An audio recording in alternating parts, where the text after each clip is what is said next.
Messaging service provider WhatsApp has reached out to the Indian government in a bid to control the spread of fake news ahead of the 2019 Indian parliamentary elections. WhatsApp's senior executives from the US met with the Indian Election Commission officials. On the agenda was the issue of WhatsApp being used to spread rumors and fake news that has led to a spate of mob lynching incidents in the recent past. WhatsApp has assured the Indian Election Commission that in the run-up to the election, it will look out for spam messaging techniques and will deploy new methods that can curb the spread of unverified news. It also aims to bring a fake news verification model, Verificado, a collective fact-checking mechanism wherein media outlets come together to fact-check viral content and rumors in India. The meeting between WhatsApp executives and the Indian officials come just 10 days after a 32-year-old software engineer in southern state of Karnataka was beaten up by villagers who mistook him for a kidnapper. The villagers were allegedly spurred by a child abduction rumor which is spreading over WhatsApp. Now, WhatsApp is a popular messaging app, a great free messaging tool to keep in touch with your contacts. But what happens when the tool is misused? Can a WhatsApp message cost someone their life? Yes, it can, and it has in India. In a bid to control the spread of fake news ahead of the general elections in India next year, WhatsApp has announced a series of measures. WhatsApp's senior executives from the United States met with the Election Commission officials. WhatsApp has assured the Election Commission that in the run-up to the election, it will look in for spam messaging techniques and will also deploy new methods that can curb the spread of unverified news.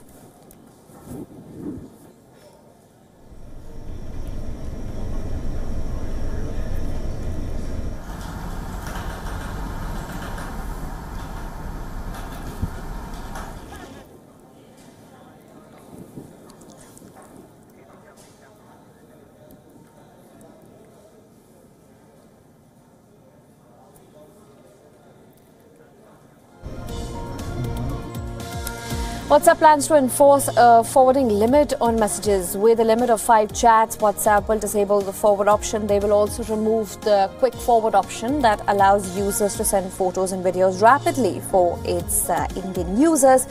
In a statement released by the executives of the Instant Messenger, they said, and I quote, "We believe that these changes which we'll continue to evaluate, will help keep WhatsApp the way it was.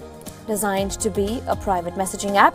We are deeply committed to your safety and privacy, which is why WhatsApp is end-to-end encrypted, and we'll continue to improve our app with features like this one." WhatsApp hopes that this move will act as a deterrent to mass forwarding of messages with India, specifically in forward messages, photos and videos other than any other country in the world. According to WhatsApp, it's also the largest market. The Indian market perhaps is, with over 200 million users. WhatsApp also plans to bring in a fake news verification model that it recently used in the Mexican general elections, called Verificado, which was a collective fact-checking exercise deployed by WhatsApp during recent Mexican elections, a model they wish to bring to India ahead of the next year's elections. It's also undertaking a similar exercise in Brazil, where 24 media outlets have come together to fact-check viral content and rumors. Verificado is a fact-checking collaborative election reporting initiative, and this is how it works. Verificado sets up a WhatsApp account and invites WhatsApp users. They ask users to send in information that they receive not just on the instant messaging app, but also other sources and social networks. For every message that a WhatsApp user forwards, the team manually verifies that information. They then respond to every single user individually, confirming or correcting the information that they had. But why is WhatsApp facing the heat, and what has prompted these changes by the Instant Messenger? Fake messages on WhatsApp have triggered mass beatings and lynchings across India. Last month, 2 young travelers were lynched in Assam because locals suspected that they were child kidnappers. A mob of close to 200 villagers stopped their vehicle, pulled them out and beat them to death. In May this year, a 25-year-old was lynched by a frenzied mob of local residents in India's IT capital, Bengaluru. The mob attacked the migrant construction worker based on a WhatsApp message that claimed that he was a child trafficker. On May 23rd, another man was beaten to death in Telangana's Nalgonda district. Villagers who were alarmed by a WhatsApp message were keeping a night vigil. They saw the victim in an inebriated state, grew suspicious of him and thrashed him to death. In May last year, a mob in Jharkhand went on a killing spree, fueled by WhatsApp, claiming that some men were indulging in human trafficking in some villages of the state. Now, these are just a few examples, but almost all violence starts with rumor-mongering text through social networking applications like WhatsApp. Apps that have the ability to mobilize a large group of people instantaneously. At least 31 people have been killed over the last 1 year in 10 states, including Karnataka, Andhra Pradesh and Maharashtra. In a country with over 1 billion phone subscribers with access to cheap mobile data, false messages and videos can instantly go viral, creating mass hysteria and stirring up communal passions.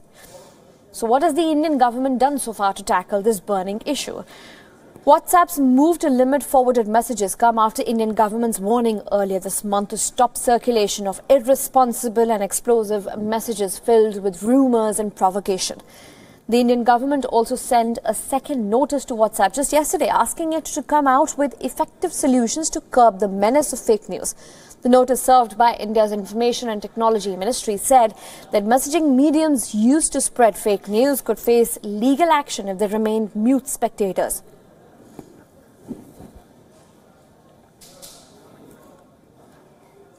WhatsApp recently had enabled a feature which would label a forwarded message. However, the Indian government said that the new update was insufficient to tackle fake news. India's top court also took note of the issue and pulled up the central government. Then it admonished the government over a rising number of lynching cases and its failure to tackle the mob.